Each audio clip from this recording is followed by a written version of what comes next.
Okay, I'm going to jump back a paragraph in context. Charlie Worboys, reading from Invisible Man by Ralph Ellison.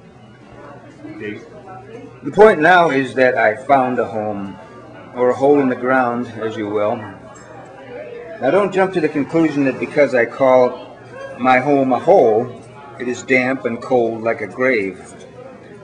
There are cold holes and warm holes. Mine is a warm hole. And remember, a bear retires to his hole for the winter and lives until spring. Then he comes strolling out like the Easter chick breaking from its shell. I say all this to assure you that it is incorrect to assume that because I'm invisible and live in a hole, I am dead. I am neither dead nor in a sense of suspended animation.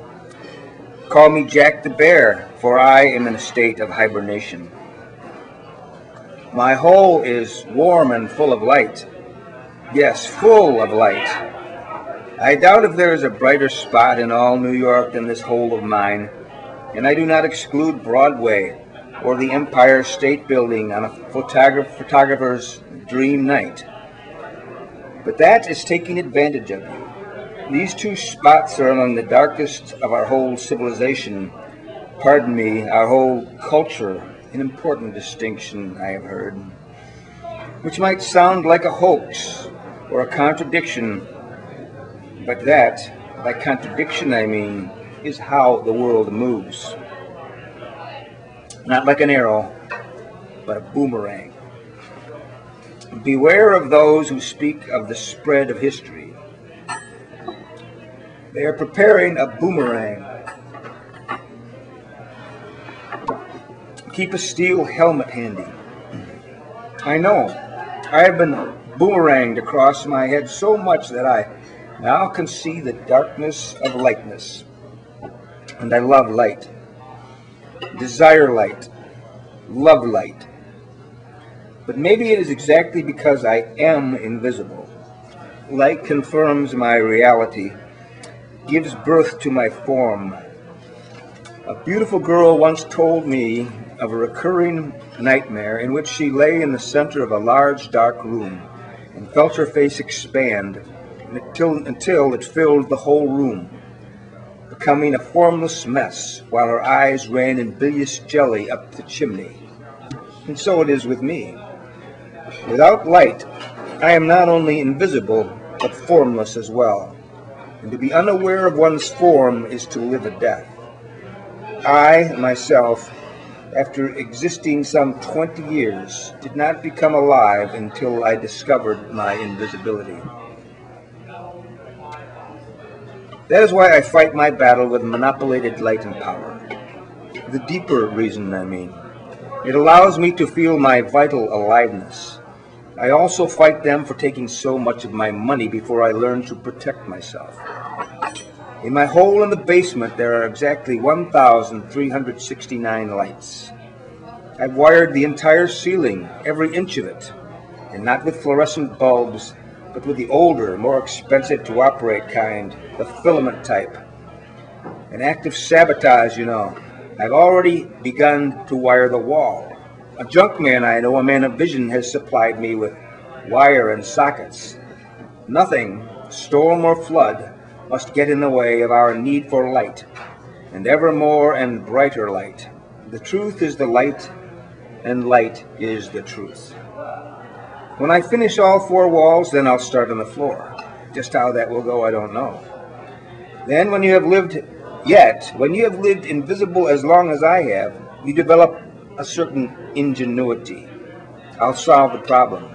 And maybe I'll invent a gadget to place my coffee pot on the fire while I lie in bed, and even invent a gadget to warm my bed. Like the fellow I saw in one of those picture magazines who made himself a gadget to warm his shoes. Though invisible, I am in the great American tradition of tinkers. That makes me kin to Ford, to Edison, and Franklin. Call me, since I have a theory and a concept, a thinker-tinker. Yes, I'll warm my shoes. They need it. They're usually full of holes. I'll do that and more. Now, I have one radio phonograph. I plan to have 5. There's a certain acoustical deadness in my hole, and when I have music, I want to feel its vibration, not only with my ear, but with my whole body. I'd like to have 5 recordings of Louis Armstrong playing and singing, "What Did I Do to Be So Black and Blue?" all at the same time. Sometimes now I listen to Louis while I have my favorite dessert of vanilla ice cream and sloe gin. I pour the red liquid over the white mound, watching it glisten and the vapor rising as Louis bends that military instrument into a beam of lyrical sound. Perhaps I like Louis Armstrong because he's made poetry out of being invisible. I think it must be because he's unaware that he is invisible. And my own grasp of invisibility aids me to understand his music.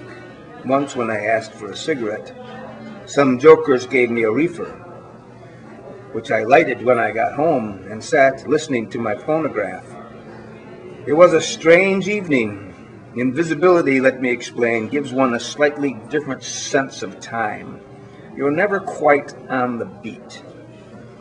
Sometimes you're ahead and sometimes you're behind. Instead of the swift and impenetrable flowing of time, you are aware of its nodes, those points where time stands still or from which it leaps ahead. And you slip into the breaks and you look around. That's when you begin to hear Louis's music. Once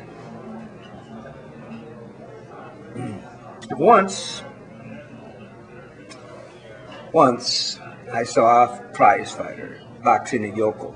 The fighter was swift and amazingly scientific. His body was one violent flow of rapid rhythmic action. He hit the yokel 100 times while the yokel held up his arms in stunned surprise. But suddenly the yokel, rolling about in the gale of the boxing gloves, struck one blow and knocked science, speed, footwork as cold as a well-digger's posterior. The smart money hit the canvas, and the long shot got the nod.